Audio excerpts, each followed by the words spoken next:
The God Memorandum. Take counsel. I hear your cry. It passes through the darkness, filters through the clouds, mingled with starlight, and finds its way to my heart on the path of a sunbeam. I have anguished over the cry of a hare choked in the noose of a snare, a sparrow tumbled from the nest of its mother, a child thrashing helplessly in a pond, and a son shedding his blood on a cross. Know that I hear you. Also, be at peace, be calm. I bring thee relief for your sorrow, for I know its cause, and its cure. You weep for all your childhood dreams that have vanished with the years. You weep for all your self-esteem that has been corrupted by failure. You weep for all your potential that has been bartered for security. You weep for all your talent that has been wasted through misuse. You look upon yourself with disgrace, and you turn in terror from the image you see in the pool. Who is this mockery of humanity staring back at you with bloodless eyes of shame? Where is the grace of your manner, the beauty of your figure, the quickness of your movement, the clarity of your mind, the brilliance of your tongue? Who stole your goods? Is the thief's identity known to you, as it is to me? Once you placed your head in a pillow of grass in your father's field and looked up at a cathedral of clouds and knew that all of the gold of Babylon would be yours in time. Once you read from many books and wrote on many tablets, convinced beyond any doubt that all the wisdom of Solomon would be equaled and surpassed by you, and the seasons would flow into years until, lo, you would reign supreme in your own Garden of Eden. Dost thou remember who implanted those plans and dreams and seeds of hope within you? You cannot. You have no memory of that moment when first you emerged from your mother's womb and I placed my hand on your soft brow, and the secret I whispered in your ear when I bestowed my blessings upon you. Remember our secret? You cannot. The passing years have destroyed your recollection, for they have filled your mind with fear and doubt and anxiety and remorse and hate, and there is no room for joyful memories where the beasts inhabit.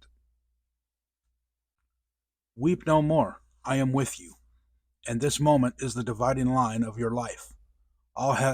That has gone before is like unto no more than that time you slept within your mother's womb. Where what is past is dead. Let the dead bury the dead. The day you return from the living dead. This day, like unto Elijah, with the widow's son, I stretched myself upon thee 3 times, and you live again. This day, like unto Elisha, with the Shunammite's son, I put my mouth upon your mouth, and my eyes upon your eyes, and my hands upon your hands, and your flesh is warm again. This day, like unto Jesus at the tomb of Lazarus, I command you to come forth, and you will walk from your cave of doom to begin a new life. This is your birthday. This is your new date of birth. Your first life, like unto a play of the theater, was only a rehearsal. This time the curtain is up. This time the world watches and waits to applaud. This time you will not fail. Light your candles, share your cake, pour the wine. You have been reborn. Like a butterfly from its chrysalis, you will fly. Fly as high as you wish, and neither the wasps nor dragonflies nor mantids of mankind shall obstruct your mission or your search for the true riches of life. Feel my hand upon thy head. Attend to my wisdom. Let me share with you again the secret you heard at your birth and forgot. You are my greatest miracle. You are the greatest miracle in the world. Those were the first words you ever heard. Then you cried. They all cry. You did not believe me then, and nothing has happened in the intervening years to correct your disbelief. For how could you be a miracle when you consider yourself a failure at the most menial of tasks? How can you be a miracle when you have little confidence in dealing with the most trivial of responsibilities? How can you be a miracle when you are shackled by debt and lie awake in torment over whence will come tomorrow's bread? Enough. The milk that is spilled is sour.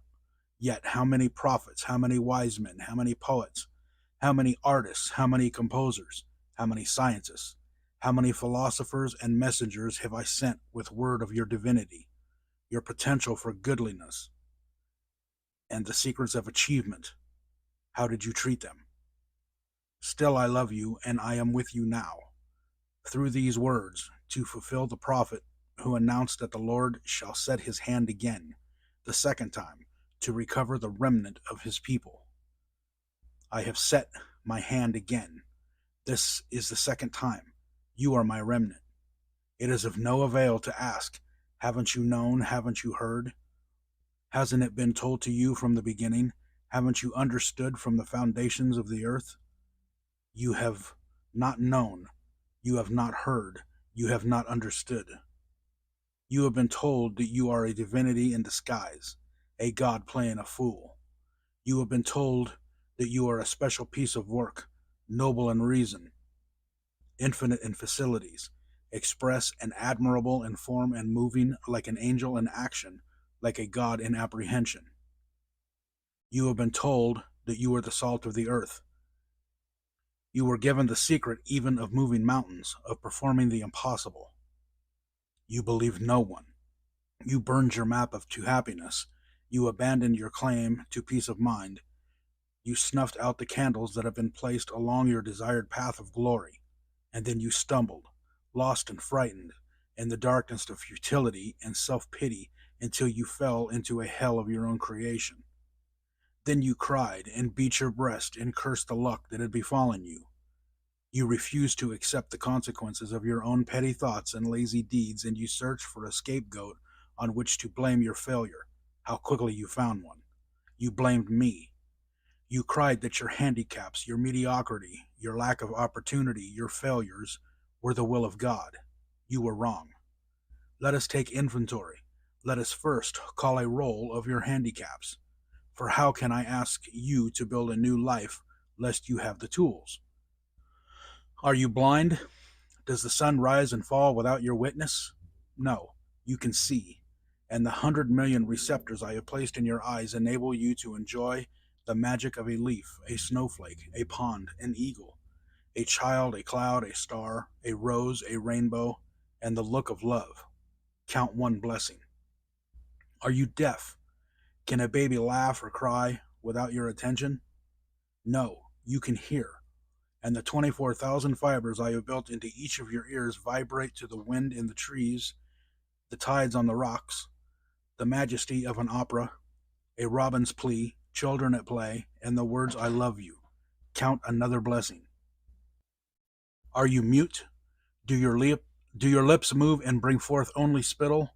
No, you can speak, as can no other of my creatures, and your words can calm the angry, unlift the despondent, goad the quitter, cheer the unhappy, warm the lonely, praise the worthy, encourage the defeated, teach the ignorant, and say, I love you. Count another blessing. Are you paralyzed? Does your helpless form despoil the land? No, you can move. You are not a tree condemned to a small plot while the wind and world abuses you. You can stretch and run and dance and work. For within you I have designed 500 muscle, 200 bones, and 7 miles of nerve fiber, all synchronized by me to do your bidding. Count another blessing. Are you unloved and unloving? Does loneliness engulf you, night and day? No, no more. For now you know love's secret, that to receive love it must be given with no thought of its return. To love for fulfillment, satisfaction, or pride is no love.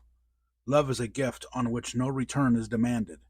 Now you know that to love unselfishly is its own reward, and even should love not be returned, it is not lost, for love not reciprocated will flow back to you and soften and purify your heart.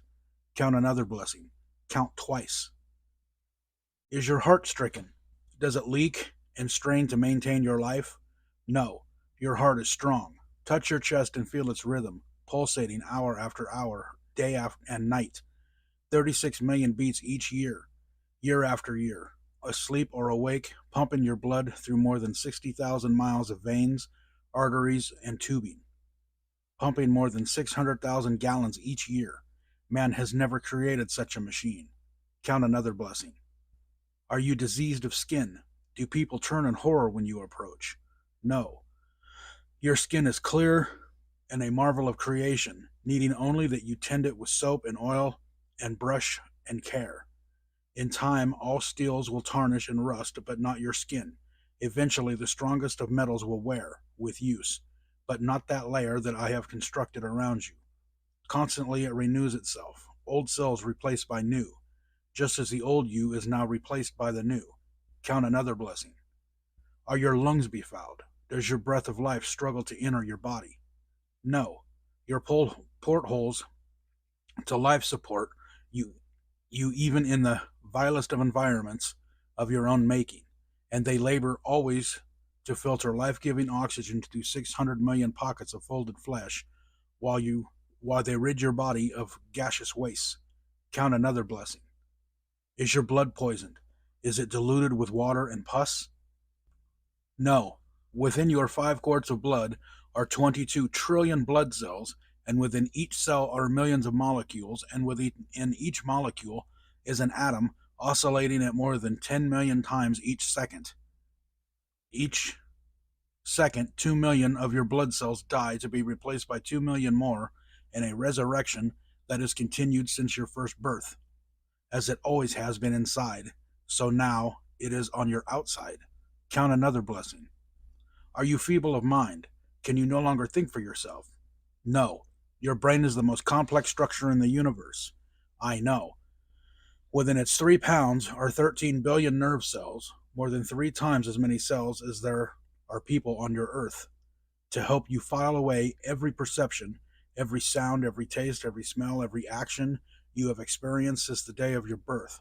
I have implanted within your cells more than 1,000 billion protein molecules. Every incident in your life is there waiting only your recall. And to assist your brain in the control of your body, I have dispersed throughout your form 4 million pain-sensitive structures, 500,000 touch detectors, and more than 200,000 temperature detectors. No nation's gold is better protected than you. None of your ancient wonders are greater than you. You are my finest creation. Within you is enough atomic energy to destroy any of the world's great cities and rebuild it. Are you poor? Is there no gold or silver in your purse? No, you are rich. Together we have just counted your wealth. Study the list. Count them again. Tally your assets. Why have you betrayed yourself? Why have you cried that all your blessings of humanity were removed from you? Why did you deceive yourself that you were powerless to change your life? Are you without talent, senses, abilities, pleasures, instincts, sensations, and pride? Are you without hope? Why do you cringe in the shadows, a giant defeated, awaiting only sympathetic transport into the welcome void and dampness of hell? You have so much, your blessings overflow your cup, and you have been unmindful of them, like a child spoiled in luxury, since I have bestowed them upon you with generosity and regularity. Answer me. Answer yourself. What rich man, old and sick, feeble and helpless, would not exchange all the gold in his vault for the blessings you have treated so lightly? Know that the first secret to happiness and success, that which you possess, even now, every blessing necessary to achieve great glory, they are your treasure, your tools with which to build, starting today, the foundation for a new and better life. Therefore, I say unto you, count your blessings and know that you are already my greatest creation. This is the first law you must obey in order to perform the greatest miracle in the world, the return of your humanity from living death.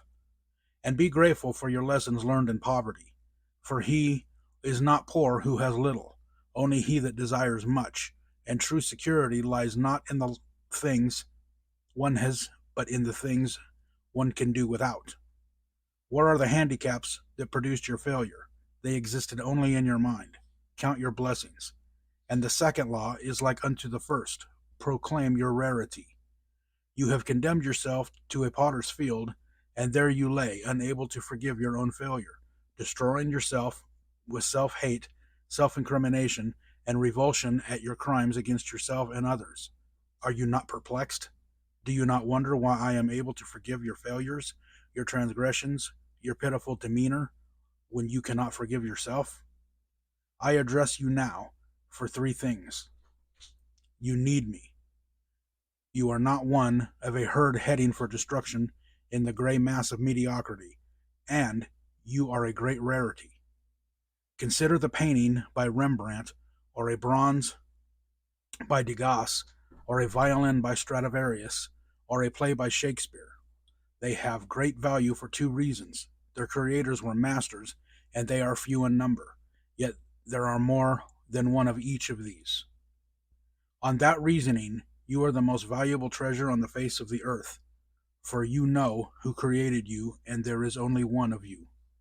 Never, in all the 70 billion humans who have walked this planet since the beginning of time, has there been anyone exactly like you. Never until the end of time will there be another such as you. You have shown no knowledge or appreciation of your uniqueness, yet you are the rarest thing in the world. From your Father, in his moment of supreme love, flowed countless seeds of love, more than 400 million in number. All of them, as they swarmed within your mother, gave up the ghost and died, all except one, you. You alone persevered with the loving warmth of your mother's body, searching for your other half, a single cell from your mother, so small that more than 2 million would be necessary to fill an acorn shell. Yet, despite impossible odds, in that vast ocean of darkness and disaster, you persevered, found an infinitesimal cell, joined with it, and began a new life, your life. You arrived, bringing with you, as does every child, the message that I was not yet discouraged of man. Two cells now united in one miracle. Two cells, each containing 23 chromosomes, and within each chromosome, hundreds of genes, which would govern every characteristic about you, from the color of your eyes to the charm of your manner to the size of your brain. With all the combinations at my command, beginning with that single sperm from your father's 400 million, through the hundreds of genes in each of the chromosomes from your mother and father, I could have created 300,000 billion humans, each different from the other. But who did I bring forth? You. One of a kind, rarest of the rare, a priceless treasure, possessed of qualities in mind and speech and movement and appearance and actions as no other who has ever lived, lives, or shall live. Why have you valued yourself in pennies when you are worth a king's ransom? Why did you listen to those who demeaned you? And far worse, why did you believe them? Take counsel. No longer hide your rarity in the dark. Bring it forth. Show the world. Strive not to walk as your brother walks, nor talk as your leader talks, nor labor as do the mediocre. Never do as another. Never imitate. For how do you know that you may not imitate evil? And he who imitates evil always goes beyond the example set, while he who imitates what is good always falls short. Imitate no one. Be yourself. Show your rarity to the world, and they will shower you with gold. And then is the second law. Proclaim your rarity. And now you have received two laws. Count your blessings. Proclaim your rarity. You have no handicaps. You are not mediocre. You nod, you force a smile, you admit your self-deception. What of your next complaint? Opportunity never seeks thee. Take counsel, and it shall come to pass. For now I give you the law of success in every venture. Many centuries ago, this law was given to your forefathers from a mountaintop. Some heeded the law, and lo, their life was filled with the fruit of happiness, accomplishment, gold, and peace of mind. Most listened not, for they sought magic means, devious routes, and waited for the devil, called luck, to deliver them the riches of life. They waited in vain, just as you waited, and then they wept, blaming their lack of fortune. The law is simple. Young or old, pauper or king, white or black, male or female, all can use the secret to their advantage. For all the rules and speeches and scriptures and successes on how to attain it, only one method has never failed. Whomsoever shall compel ye to go with him 1 mile, go with him 2. Then is the third law. The secret will produce riches and acclaim beyond your dreams. Go another mile. The only certain means of success is to render more or better service than is expected of you, no matter what your task may be. This is a habit followed by all successful people since the beginning of time. Therefore, I saith, the surest way to doom yourself to mediocrity is to perform only the work for which you are paid.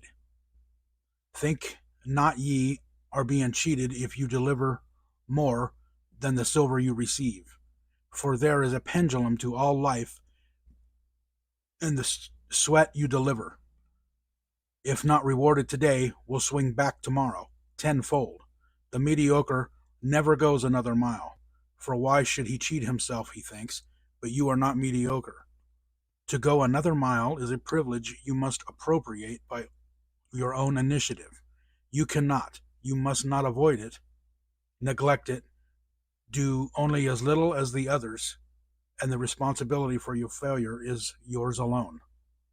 You can no more render service without receiving just compensation than you can withhold the rendering of it without suffering the loss of reward. Cause and effect, means and ends, seed and fruit, these cannot be separated. The effect already blooms in the cause, and ends pre-exists in the means, and the fruit is always in the seed. Go another mile. Concern yourself not. Should you serve an ungrateful master, serve him more. And instead of him, let it be me who is in your debt. And then you will know that every minute, every stroke of extra service will be repaid. And worry not. Should your reward not come soon, for the longer payment is withheld, the better for you. And compound interest on compound interest is the law's greatest benefit. You cannot command success. You can only deserve it. And now you know the greatest secret necessary in order to merit its rare reward. Go another mile. Where is this field whence you cried, there is no opportunity? Look around thee. See, where only yesterday you wallowed on the refuse of self-pity, you now walk tall on a carpet of gold. Nothing has changed except you, but you are everything. You are my greatest miracle. You are the greatest miracle in the world. And now the laws of happiness and success are thee. 3. Count your blessings, proclaim your rarity, go another mile. Be patient with your progress. To count your blessings with gratitude, to proclaim your rarity with pride, to go an extra mile and then another. These acts are not accomplished in the blinking of an eye. Yet, that which you acquire with most difficulty you retain the longest, as those who have earned a fortune are more careful of it than those by whom it was inherited. And fear not as you enter your new life. Every noble acquisition is attended with its risks. He who fears to encounter the one must not expect to obtain the other. Now you know you are a miracle, and there is no fear in a miracle. Be proud. You are not the momentary whim of a careless creator experimented in the laboratory of life. You are not a slave of forces that you cannot comprehend. You are a free manifestation of no force but mine, of no love but mine. You were made with a purpose. Feel my hand, hear my words. You need me, and I need you. We have a world to rebuild, and if it requireth a miracle, what is that to us? We are both miracles, and now we have each other. Never have I lost faith in you since that day when I first spun you from the giant wave and tossed you helplessly on the sands. As you measure time, that was more than 500 million years ago. There are many models, many shapes, many sizes, before I reached perfection in you more than 30,000 years ago. I have made no further effort to improve on you in all these years. For how can one improve on a miracle? You were a marvel to behold, and I was pleased. I gave you this world and dominion over it. Then, to enable you to reach your full potential, I placed my hand upon you once more and endowed you with the powers unknown to any other creature in the universe, even unto this day. I gave you the power to think. I give you the power to love. I give you the power to will. I give you the power to laugh. I give you the power to imagine. I give you the power to create. I give you the power to plan. I give you the power to speak. I give you the power to pray. I give you the power to heal. My pride in you knew no bounds. You are my ultimate creation, my greatest miracle, a complete living being, one who can adjust to any climate, any hardship, any challenge, one who can manage his own destiny without any interference from me, one who can translate a sensation or perception not by instinct, but by thought and deliberation into whatever action is best for himself and all humanity. Thus we come to the fourth law of success and happiness. For I gave you one more power, the power so great that not even my angels possess it. I gave you the power to choose. With this gift, I placed you even above my angels, for angels are not free to choose sin. I give you complete control over your destiny. I told you to determine, for yourself, your own nature in accordance with your own free will. Neither heavenly nor earthly in nature, you were free to fashion yourself in whatever form you preferred.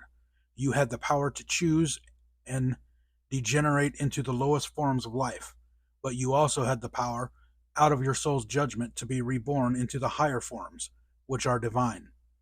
I have never withdrawn your great power, the power to choose. What you have done with this tremendous force, look at yourself. Think of the choices you have made in your life and recall now those bitter moments when you would fall to your knees if only you had the opportunity to choose again. What is past, and now you know the fourth great law of happiness and success. Use wisely your power of choice. Choose to love rather than hate. Choose to laugh rather than cry. Choose to create rather than destroy. Choose to persevere rather than quit. Choose to praise rather than gossip. Choose to heal rather than wound. Choose to give rather than steal. Choose to act rather than procrastinate. Choose to grow rather than rot. Choose to pray rather than curse. Choose to live rather than die. Now you know that your misfortunes were not my will, for all power was vested in you, and the accumulation of deeds and thoughts which placed you on the refuse of humanity were your doing, not mine. My gifts of power were too large for your small nature. Now you have grown tall and wise, and the fruits of the land will be yours. You are more than a human being. You are a human becoming. You are capable of great wonders. Your potential is unlimited. Who else among the creatures has mastered fire? Who else among my creatures has conquered gravity, has pierced the heavens, has conquered disease and pestilence and drought? Never demean yourself again. Never settle for the crumbs of life. Never hide your talents from this day hence. Remember the child who says, "When I am a big boy," but what is that? For the big boy says, "When I grow up," and when the grown-up says, "When I am wed." But to be wed, what is that after all? The thought then changes to "when I retire," and then retirement comes, and he looks back over it, and somehow he has missed it all, and it is gone. Enjoy this day, today, and tomorrow. You have performed the greatest miracle in the world. You have returned from a living death.